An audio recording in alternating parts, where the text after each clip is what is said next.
မင်္ဂလာပါ MNTF YouTube channel လေးကနေပြန်လည်ကြိုဆိုလိုက်ပါတယ်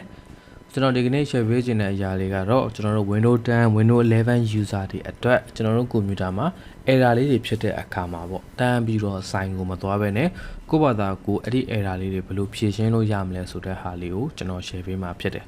Okay အခုဒါကျွန်တော်ရဲ့ကွန်ပျူတာမှာဥပမာအနေနဲ့ပေါ့ကျွန်တော် audio နဲ့ပြတ်တဲ့ error လေးတွေကျွန်တော်တို့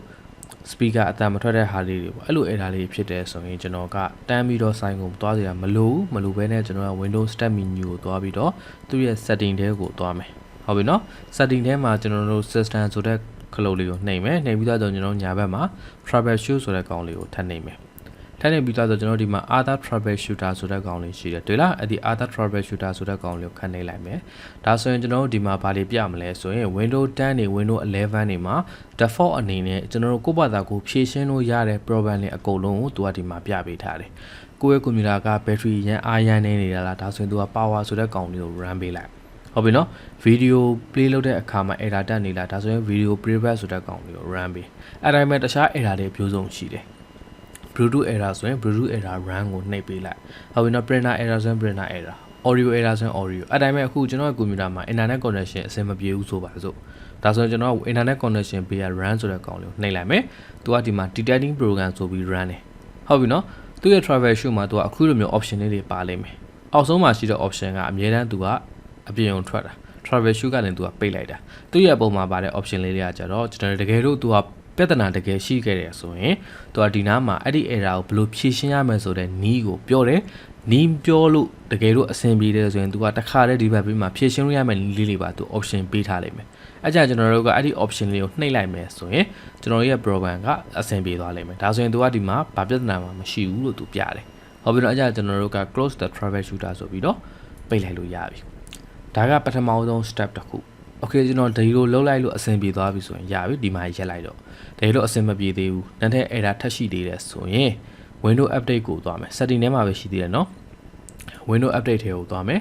Windows update ထဲသွားပြီဆိုရင်ကျွန်တော်တို့ကဒီမှာ check for update ဆိုတဲ့ကောင်လေးကိုတစ်ချက်နှိပ်လိုက်မယ် Windows update တင်ပေးလိုက်မယ်ပေါ့တခါလေကြာရင်ကိုက error တက်နေတဲ့အခါမှာ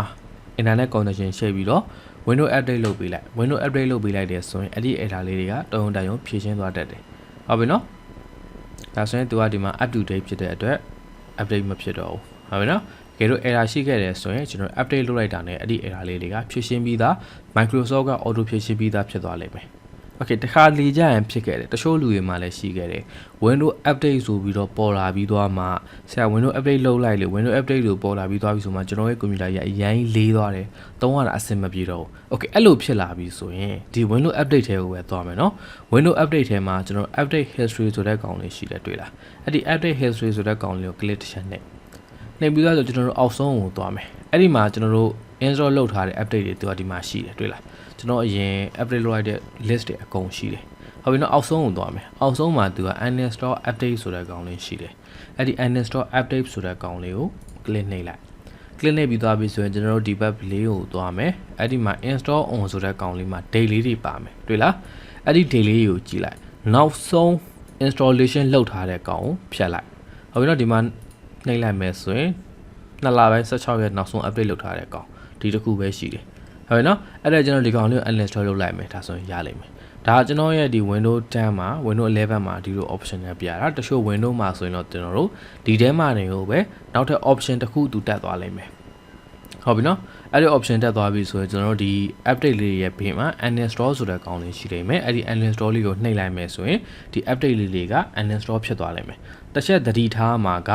uninstall လုပ်တဲ့အကောင်ကလည်းနောက်ဆုံးတစ်ခုကိုပဲလုပ်ဥပမာကျွန်တော် date အနေနဲ့ကြည့်လိုက်မယ်ဆိုရင်ဒီမှာဆိုရင်3လပိုင်း19ရက်ဟုတ်ပြီနော်3လပိုင်း19ရက်2လပိုင်း19ရက်3လပိုင်း19ကိုမှာ2ခု3ခုရှိရဲဆိုအဲ့2ခု3ခုလုံး uninstall လုပ်เสียရမလို့နောက်ဆုံးတစ်ခုပဲ uninstall လုပ်ကြည့်လိုက်ဟုတ်ပြီနော်လုပ်ကြည့်လို့အဆင်မပြေဘူးဆိုမှထပ်ပြီးတော့အောက်ကကောင်လေးတွေကို uninstall လုပ်သွားလိုက်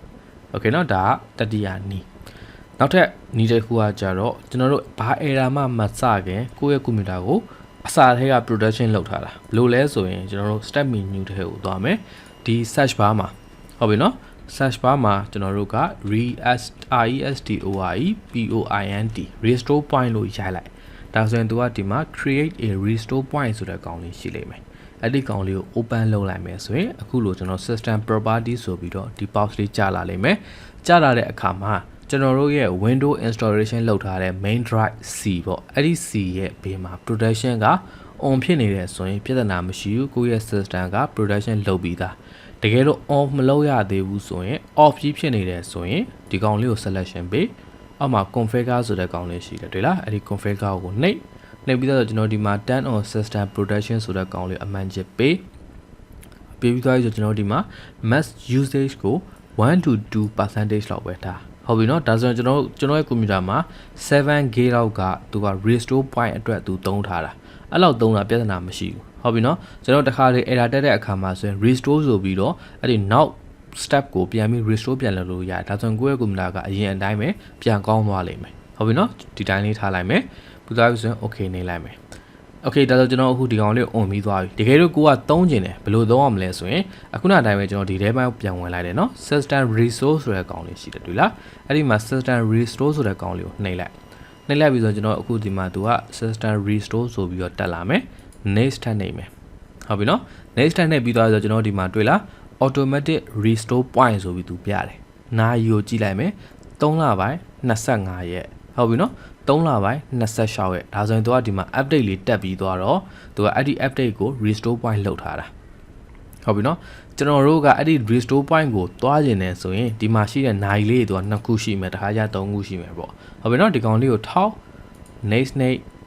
finish ကိုနှိပ်လိုက်မယ်ဆိုရင်သူကဒီ location ဒီနိုင်အချိန်အတိုင်းကိုသွားပြီးတော့ကွန်ပျူတာကိုနောက်ပြန်ဆုပ်သွားလိမ့်မယ်အဲ့ဒီရက်နောက်ပိုင်းမှာထည့်ထားတဲ့ application တွေ game တွေ software တွေအကုန်လုံးသူဖြတ်ပေးသွားမှာဒါ restore point ကိုတုံးလိုက်တာဒီကောင်လေးကတော့အကောင်းဆုံးပဲတကယ်လို့ error တက်ပြီဆိုရင် restore point ရှိတယ်ဆိုရင်အဲ့ဒီ error ရဲ့ရှေ့ restore point ကိုပြန်သွားလိုက်အောင်ပဲ error လေးကုန်ဖြည့်ရှင်းပြီးသားဖြစ်သွားလိမ့်မယ်ဟုတ်ပြီနော်အခုကျွန်တော်ကတော့ error မရှိတာဖြစ်တဲ့အတွက် cancel လေးပဲနှိပ်လိုက်မယ်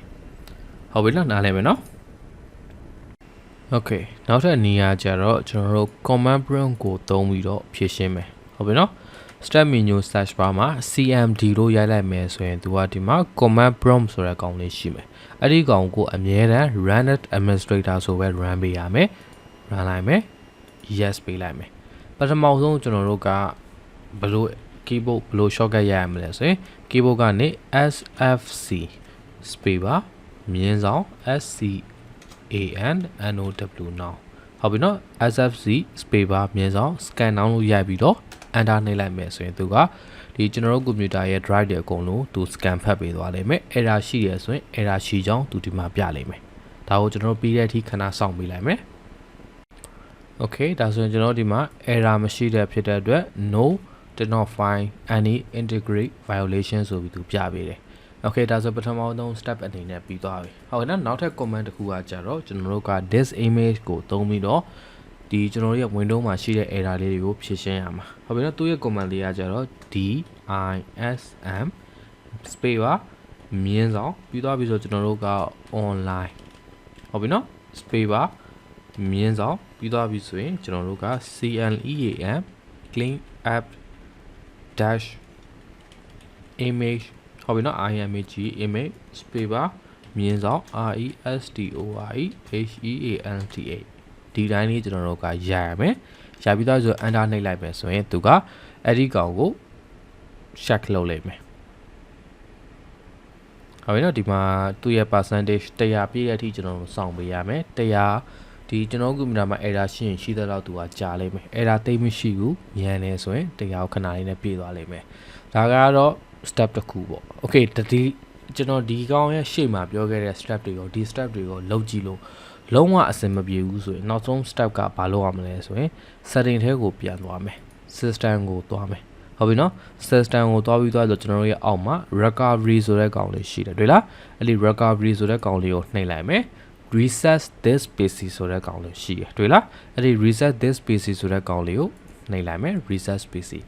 အဲ့ဒါလေးကိုနှိပ်ပြီးတော့ဘာမှမနှိပ်သေးနဲ့အောင်နော်အဲ့ဒီမှာ keyman file နဲ့ remove everything ဆိုပြီးတော့နှစ်ခုရှိတယ် keyman file ဆိုတဲ့ဟာကိုနှိပ်လိုက်မယ်ဆိုရင်ကျွန်တော်တို့ရဲ့ဒီ window မှာ application တွေရော setting တွေရောကိုယ့်ရဲ့ file တွေရောသူကဘာတစ်ခုမှမဖြတ်ဘဲနဲ့ window ကိုလုံးဝ restart ချပေးလိုက်မှာဟုတ်ရောဒါတနည်းအောက်မှာရှိတဲ့ remove everything ကကြတော့ကျွန်တော်တို့ Microsoft Windows ကို Windows အသစ်တင်လိုက်တဲ့အတိုင်းပဲသူကအကုန်လုံးကိုဖျက်ချပြမှာ ဟုတ်ပြီနော်ကိုယ့်ရဲ့ကွန်ပျူတာအရင်လေးနေတယ်ကိုယ့်ရဲ့ကွန်ပျူတာမှာအရေးကြီးတဲ့ file မရှိဘူးဆိုရင်တော့ remove everything လောက်ရှာပြဟုတ်ပြီနော် final software တွေပြန်ထည့်ရမှာအလုပ်ရှုပ်တယ်ဆိုတော့ keep my file ကိုနှိပ်ပြီးတော့နှိပ်လိုက်မယ်ဆိုရင်ကွန်ပျူတာ restart ဖြစ်ပြီးတော့အချိန်ကတော့နည်းနည်းကြာလိမ့်မယ်ကိုယ့်ရဲ့ကွန်ပျူတာ file ပေါ်မှာမူတည်ပြီးတော့ဟုတ်ပြီနော်ဒါလေးကိုနှိပ်လိုက်မယ်ဆိုရင်သူ reset ဖြစ်သွားလိမ့်မယ်ဒါတော့နောက်ဆုံး step ပေါ့အဲ့ဒါတွေမှာဖြစ်ရှင်းလို့မရဘူးဆိုမှသာ sign ကိုသွားပြီးတော့ပြင်ကြည့်ဟုတ်ပြီနော်လုပ်ကြည့်ပါအဆင်ပြေပါ